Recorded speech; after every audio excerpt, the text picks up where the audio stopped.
ఇందిరమ్మ ఇండ్ల పథకం రాష్ట్రంలో ఒక ప్రహసనంగా మారింది. ఇందిరమ్మ ఇండ్ల పథకం అంటే ఇందిరమ్మ గుర్తొస్తుందేమో అని ప్రజలు అనుకున్నారు. కానీ ఇందిరమ్మను కూడా బద్నాం చేసే విధంగా ఇవాళ ఈ పథకం లోపభూయిష్టంగా రాష్ట్రంలో అమలవుతుంది అనే విషయాన్ని మీ ముందు ప్రస్తావించే ప్రయత్నం నేను చేస్తాను. నియోజకవర్గానికి 3500 ఇళ్ళు అని చెప్పాను. గత బడ్జెట్లో నిధులు కేటాయించారు, ₹1 విధించలేదు, ఒక ఇల్లు కట్టలే. ఈ సంవత్సరం బడ్జెట్లో మళ్ళా 3500 ఇండ్లు కేటాయించారు. అవి వాటికి మంజూరు పత్రాలు జారీ చేసే కార్యక్రమం ఈ జూన్ మొదటి వారంలో మొదలుపెట్టారు.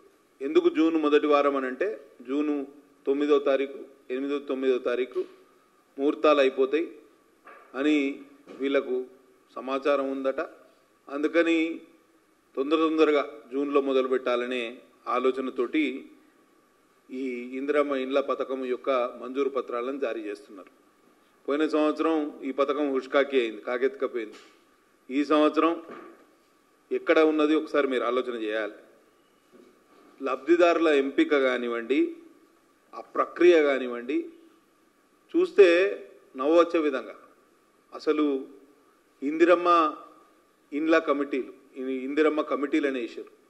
స్థానిక సంస్థలకు ఎక్కడా ప్రజాప్రతినిధులు లేరు. ఎందుకంటే స్థానిక సంస్థల ఎన్నికలు నిర్వహించడంలో ప్రభుత్వం విఫలమైంది. ఇప్పటికీ సంవత్సరంన్నర గడిచింది.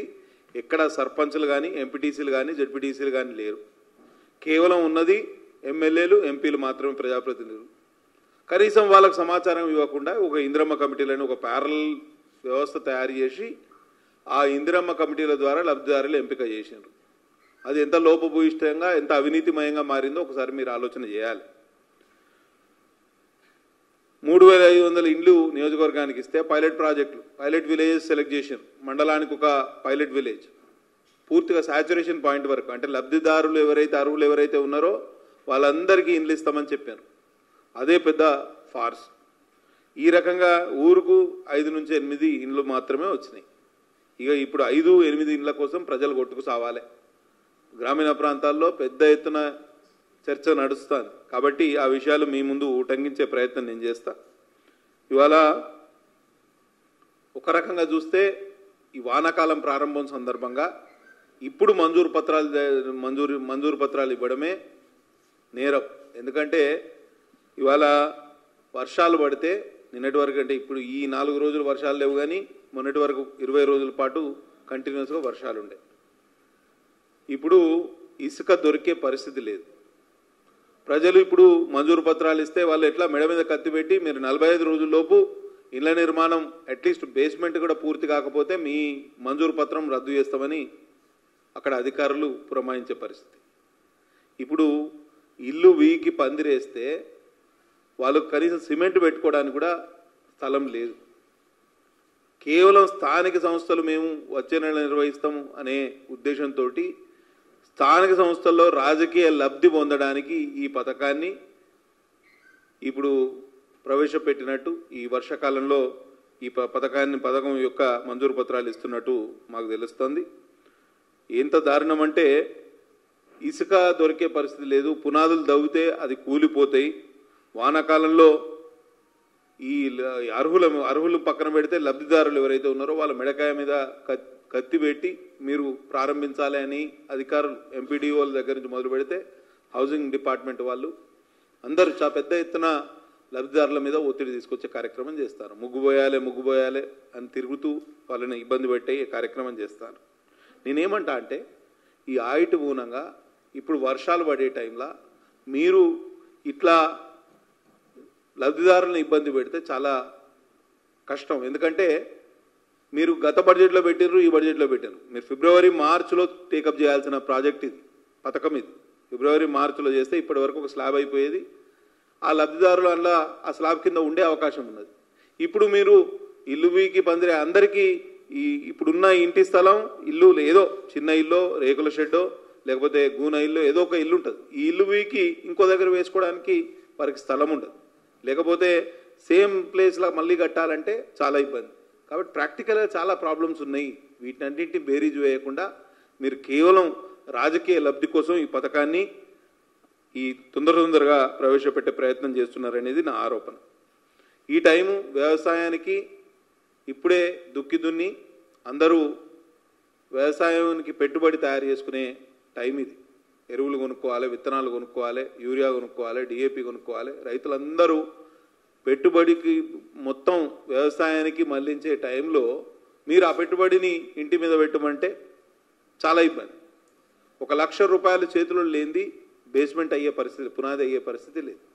కాబట్టి స్త్రీ నిధి రుణాలు అంటే ఏవైతే డ్వాక్రా సంఘాలకు, స్వయం సహాయక గ్రూపులకు మేము రుణాలు ఇస్తాము ఇండ్లు కట్టుకోవడానికి అని గతంలో మంత్రి గారు చెప్పడం జరిగింది, హౌసింగ్ అండ్ రెవెన్యూ మినిస్టర్. కానీ ఎక్కడ అమలైతలేదు. పూర్తిగా రైతులు కానివ్వండి, ప్రజలు కానివ్వండి, వాళ్ళ జేబుల నుంచే ఈ ఖర్చు పెట్టుకోవాల్సిన పరిస్థితి. ఈ టైంలో ఎక్కడ అప్పు కూడా పుట్టే పరిస్థితి ఉండదు. ఇదంతా ఇట్లా ఉంటే అన్టైమ్లీ ఈ పథకాన్ని ప్రవేశపెట్టి టైంలో ప్రవేశపెట్టి లబ్ధిదారులని, రైతుల్ని ఇబ్బంది పెట్టే కార్యక్రమం ప్రభుత్వం చేస్తూ ఉంటే ఇందిరమ్మ కమిటీలు పూర్తిగా అవినీతిమయమైపోయినాయి. 50,000 రూపాయలు మంజూరు పత్రం ఇచ్చేటప్పుడు 50,000 రూపాయలు. ఫస్ట్ బిల్లు వస్తే 1,00,000 రూపాయలు ఫస్ట్ బిల్లు వస్తుందని అధికారులు చెప్తున్నా. అప్పుడు ఒక 50,000 ఇవ్వాలనేది ఒప్పందం చేసుకొని చాలా చోట్ల బేరసారాలు జరుగుతున్నాయి. అందులో పంచాయత్ సెక్రటరీలు, అధికారులు కూడా భాగస్వాములై ఉన్నారు. అటు ఇందిరమ్మ కమిటీలో ఉన్న వాళ్ళు మొత్తం కాంగ్రెస్ నాయకులే. ఇది కేవలం ప్రభుత్వ పథకం కాదు, ఇది కాంగ్రెస్ పార్టీ పథకంలాగా ఒక ప్రహసనంగా మారింది అనేది మా ఆరోపణ. ఇది ఎంత దారుణం అంటే మా దగ్గర చింతలమానేపల్లి మండలం అని ఒక మండలం ఉన్నది. అక్కడ బాబాపూర్ అనే విలేజ్ ఉన్నది. అక్కడ ఒక కాంగ్రెస్ నాయకుడు, ఆయన రేషన్ డీలరు, ఆయన పెద్ద బిల్డింగ్ ఉన్నది. మళ్ళీ ఆయన ఇందిరమ్మ కమిటీలో మెంబరు, ఆయనకే ఇల్లు వస్తుంది. అట్లా ప్రతి చోట పైలట్ విలేజెస్ మా దగ్గర 8 మండలాల్లో 7 మండలాల్లో 4 పైలట్ విలేజెస్ సెలెక్ట్ చేస్తే 4 అక్కడ స్థానిక ఎమ్మెల్యే అయిన నాకు కానివ్వండి, ఎంపీ గారికి కానివ్వండి సమాచారం ఇవ్వకుండా అధికారులు రాత్రి పైలట్ విలేజెస్ సెలెక్ట్ చేశారు. 4 పైలట్ విలేజెస్ రిజర్వ్ ఫారెస్ట్లో ఉన్నాయి. ఫారెస్ట్ వాళ్ళందరూ అడ్డుకున్నారు. అంటే ప్రజాప్రతినిధులను కట్టుకొట్టే క్రమంలో మీరు ప్రజలకే న్యాయం చేస్తారు. ఒకసారి ఆలోచన చేయండి. మేము రెవెన్యూ సదస్సు కోసం పెంచకల్పేట మండల కేంద్రానికి రెవెన్యూ హౌసింగ్ మినిస్టర్ మా దగ్గరికి వస్తే, మంత్రి గారు మా దగ్గరికి వస్తే ఆయనకు ఫిర్యాదు చేయడం జరిగింది ఈ విషయంలో. అయినా అసలు పైలట్ విలేజెస్లో మీరు మొదలుపెట్టి 6 నెలలు అయింది. ఎక్కడ ఇండ్లు కనీసం బేస్మెంట్ కూడా పూర్తి కాలేదు. ఇటువంటి పరిస్థితుల్లో మళ్ళా మీరు మంజూరు పత్రాలు ఇచ్చి మీరు ప్రజల్ని ఇబ్బంది పెట్టే బదులు ఒకవేళ నిజంగానే పారదర్శకంగా మీరు ఈ పథకాన్ని ప్రవేశపెట్టాలి, లేకపోతే పథకాన్ని అమలు చేయాలనే ఆలోచన ఉంటే ఒక 2-3 నెలలు ఆగండి. అక్టోబర్లో ఎప్పుడైతే దసరా టైంలో మళ్ళా ముహూర్తాలు వస్తాయి, ప్రజలు కూడా కొంత వ్యవసాయం నుంచి కొంచెం వారికి రిలీఫ్ దొరుకుతుంది, వాళ్ళకు ఉపశమనం దొరుకుతుంది, వాళ్ళకు టైం దొరుకుతుంది.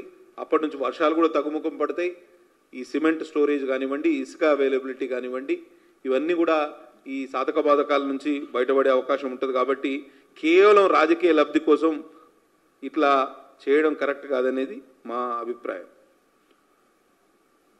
తెలంగాణ హౌసింగ్ కార్పొరేషన్ అనేది ఒక కార్పొరేషన్ మళ్ళీ రివైవ్ చేసింది గవర్నమెంట్ వచ్చిన తర్వాత. కేసీఆర్ 10 సంవత్సరాల్లో హౌసింగ్ డిపార్ట్మెంట్ పూర్తిగా నిర్వీర్యం చేస్తే హౌసింగ్ కార్పొరేషన్ ఎండీ ఉన్నారు ఒక ఐఏఎస్ ఆఫీసర్ గారు. ఇవాళ ఎంత దారుణం అంటే ఇక్కడ మా దగ్గర ఇట్లా లబ్ధిదారుల ఎంపిక గత 4-5 రోజులుగా టకటక మంజూరు పత్రాలు ఇస్తారు. ఎవరికి ఇస్తారు, ఎట్లా పోతుంది, ఎవరికి అవుతుంది, జనాల్లో కన్ఫ్యూజన్. కనీసం గ్రామ సభలు పెట్టే పరిస్థితి లేదు, గ్రామ పంచాయతీ ఆఫీసుల్లో నోటీస్ బోర్డుకు పెట్టే పరిస్థితి లేదు. కాబట్టి మేము మా కలెక్టర్ గారిని మేము హౌసింగ్ డిపార్ట్మెంట్లో అసలు అధికారులే లేదు. ఒక డిఈ మొత్తం ఒక జిల్లా కలిపితే ఒక డిఈ ఆయనే, హౌసింగ్ పీడీ కూడా ప్రాజెక్ట్ డైరెక్టర్ కూడా ఆయనే, ఏఈలు ఎవరు లేరు. మొన్న అవుట్సోర్సింగ్ కింద నియోజకవర్గానికి 2 అపాయింట్ చేసినారు. వాళ్ళకు అసలు బేసిక్ నాలెడ్జ్ కూడా లేదు, ఎందుకంటే న్యూ కమర్స్ వాళ్ళు.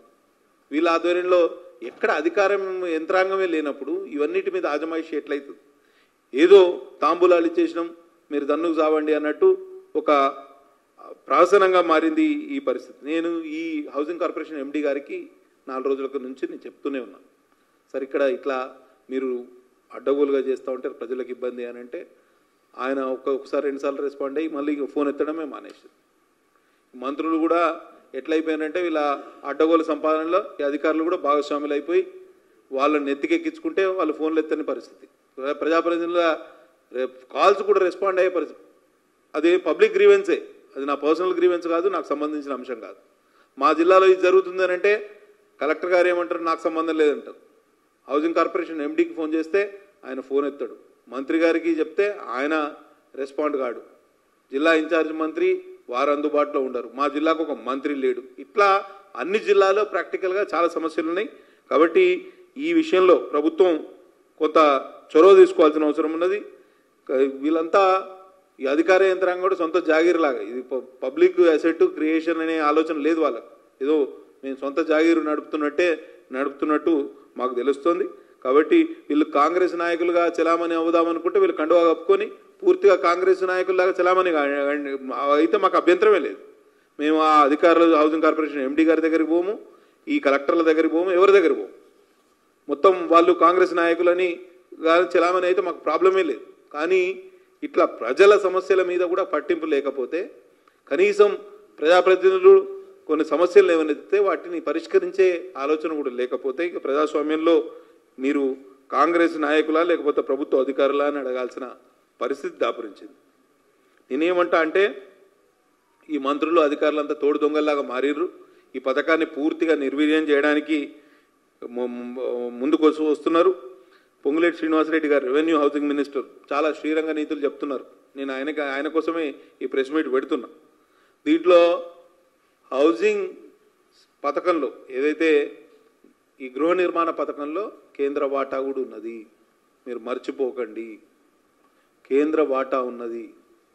మీరు ఇట్లా అడ్డగోలుగా వ్యవహరిస్తూ ఉంటే మేము పోయి ఫిర్యాదు చేయడానికి మాకు ఎక్కువ టైం పట్టది. మీరు ఇట్లా లబ్ధిదారుల ఎంపిక కానివ్వండి, మీరు ఈ మొత్తం వ్యవహారంలో ప్రజాప్రతినిధులకు కనీసం సమాచారం ఇవ్వకుండా చేస్తున్న వ్యవస్థ మీద తప్పకుండా ఫిర్యాదు చేస్తాం. ఇది ఎందుకంటే కేంద్ర రాష్ట్ర ప్రభుత్వాలు ఉమ్మడిగా తీసుకున్న పథకం ఇది. ఈ కాంగ్రెస్ పార్టీ పథకం కానే కాదు. గతంలో 2014 కన్నా ముందు మీరు చూడండి, ఇందిరమ్మ ఇల్లు అప్పుడు పెద్ద స్కామే నడిచింది. ఇందిరమ్మ ఇళ్ళ స్కామే నడిచింది. అసలు బిల్లులు ఒకరి పేరు మీద, ఇల్లు కట్టిన వాళ్ళకేమో బిల్లులు రాలే, ఇల్లు కట్టని వాళ్ళకేమో బిల్లులు వచ్చినాయి. అట్లా కాంగ్రెస్ ప్రభుత్వం బద్నామై 2014లో ఓడిపోవడానికి కారణం ఒక ఇందిరమ్మ ఇళ్ళ స్కామ్ కూడా. అదే పరిస్థితి ఇవాళ మళ్ళీ దాపురించింది. కాబట్టి ఇక్కడైనా మీరు చొరవ తీసుకోవాలి. తప్పకుండా ఈ పరిస్థితి మళ్ళా సరిదిద్దే ఏర్పాటు చేయండి. ప్రజాప్రతినిధులకు, ఎమ్మెల్యేలకు, ఎంపీలకు సమాచారం ఇవ్వండి. కలెక్టర్లను జవాబుదారీ చేయండి. హౌసింగ్ కార్పొరేషన్ ఎవరైతే అధికారులు ఉన్నారో, ఎవరైతే ప్రజాప్రతినిధులకు కనీసం సమాచారం ఇస్తలేరో వారిని తప్పించి ఒక సిన్సియర్ ఆఫీసర్లను అక్కడ పెట్టుకోండి. వాళ్ళని ఈ అధికారులను పూర్తిగా నెత్తిన పెట్టుకొని వాళ్ళ ఊరేగుతూ ఉంటే వాళ్ళు మీకు అడుగులకు అడుగులు వచ్చే క్రమంలో పూర్తి ప్రజల కనీస అవసరాలను కూడా తీర్చే పరిస్థితులు లేదు. కాబట్టి దయచేసి ఇందిరమ్మ ఇండ్ల పథకంలో ప్రభుత్వం చొరవ తీసుకోవాలి. మంత్రి గారు చాలా మాటలు చెప్తున్నారు. ఆ మాటలకు తగ్గట్టు ఇందిరమ్మ ఇండ్లు ఇప్పటి వరకు పైలట్ విలేజ్ కూడా పేపర్లు దాటి అసలు గ్రౌండ్ లెవెల్కి ఏ నిర్మాణం మొదలే కాలేదు. మీరు అసలు నేను ఈ సందర్భంగా నేను ఒక్కటే ప్రభుత్వాన్ని డిమాండ్ చేస్తున్నా, మీరు ఒక వైట్ పేపర్ రిలీజ్ చేయండి. అసలు పథకంలో ఎన్ని నిధులు కేటాయించారు, ఎన్ని డబ్బులు. జనాలకు ఎన్నో డౌట్లు. గతంలో ఇందిరమ్మ ఇండ్ల కాంగ్రెస్ ప్రభుత్వం ఉన్నప్పుడు బిల్లులే రాలేదు. ఇప్పుడు బిల్లులు వస్తాయా రాదా అని మమ్మల్ని వస్తాయా రావా అని మమ్మల్ని అడిగే పరిస్థితి. మరి ఈ విషయంలో చాలా 10 సంవత్సరాలు కేసీఆర్ ఈ హౌసింగ్ విషయంలో, గృహ నిర్మాణం విషయంలో చాలా ప్రజల్ని ఇబ్బంది పెట్టిండ్రు. అందుకే ప్రజలకు చాలా మందికి ఈ గవర్నమెంట్ హౌసింగ్ స్కీమ్ మీద పెద్ద ఎత్తున ఆశలు ఉన్నాయి. ఆ ఆశలన్నీ అడియాశలు చేసి మీ కళ్ళబొల్లి మాటలతో కాలయాపన చేయకండి. దయచేసి ఈ విషయంలో చొరవ తీసుకోండి. ప్రజలకు జవాబుదారీగా ఉండండి, ప్రజాప్రతినిధులకు జవాబుదారీగా ఉండండి. అధికార యంత్రాంగాన్ని సమాయత్తపరచమని మిమ్మల్ని కోరుతూ సెలవు తీసుకుంటున్నా. జై హింద్.